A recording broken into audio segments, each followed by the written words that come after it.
The American Revolution was built upon a foundation of freedom. Most of the grievances that the colonists had, such as with the Stamp Act and the Coercive Acts, centered around the firm belief that personal freedoms were fundamental to a successful democratic republic. This emphasis on freedom and pride in the establishing documents of the United States of America is clear, and those ideas translated into the culture and attitudes of the earliest American people.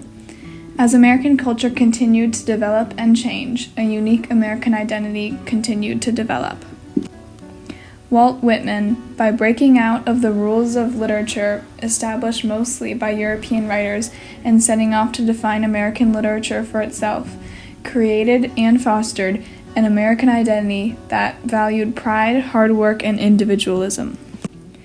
Walt Whitman was born in Long Island on May 31, 1819, to two Quaker parents. He was the second out of 9 children. At 4, he and his family moved to Brooklyn.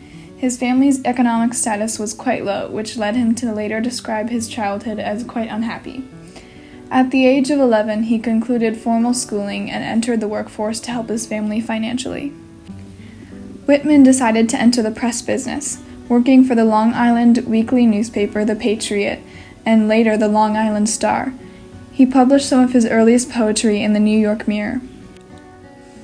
As early as 1850, at age 31, he set off to write a great American epic. 5 years later, he showed his brothers a bound copy of the first edition of Leaves of Grass. He paid for the publication himself and declined to have his name printed onto the cover, but in the poems inside, he called himself Walt Whitman. Ralph Waldo Emerson, a fellow transcendentalist and a well-established author, highly approved of Whitman's first attempt at this great American epic. He even sent Whitman a 5-page letter praising the book. Leaves of Grass gained support and interest, partly because of Emerson's enthusiastic approval.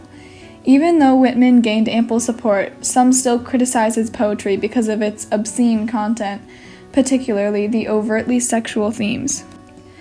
Whitman's first poetry book was revised and re-released 5 times over his lifetime. Clearly, Whitman was quite determined.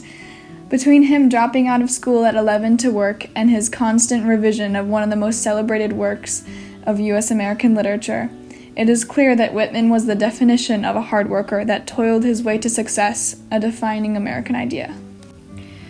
Whitman regularly wrote about what at the time would be considered scandalous topics. The poem Song of Myself is a deep self-analysis by the narrator. Before Romanticism, which much of the time focused on and accepted human nature as a part of us rather than villainizing it, this type of individual self-examination was almost unheard of prior to the Romantic movement. This individualistic display, and others by both Walt Whitman and other writers of the time period, helped define individualism and self-reliance as a distinct American ideal. The Civil War brought hardship for the Whitmans. Walt did not enlist into the Union Army, but his brother George, whose parents named after George Washington, did.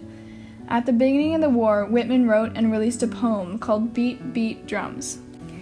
In it, he encourages the Northern military to beat their drums loud enough to drown out anything else in society, so that everyone knows of and supports the North. The tone of the poem makes it clear that Whitman resents war and violent conflict, a very common viewpoint for artists, and characteristic of the cultural movement of transcendentalism that Whitman participated in, but the overt display of American pride is clear. Walt Whitman was a transcendentalist writer that set out to make a distinctly American epic. He did that with Leaves of Grass, which explored themes like individualism, self-acceptance, and pride. These themes and ideas expressed in the early years of a newborn country found purchase in a lacking and incomplete sense of American identity. Today, themes that were written and partly popularized by Whitman still influence the culture of America. Whitman not only helped define many American values, but he helped define distinctly American literature as something that celebrates progression and the common people. The Muckrakers carried on his use of literature to unite the country to a goal. And most American writers since then have borrowed his bravery in their literature, always pushing the boundaries within literature and telling new and unique stories. Walt Whitman, armed with a pen, a paper, and his ambitions, defined a unique American identity as one of pride, hard work, and individualism.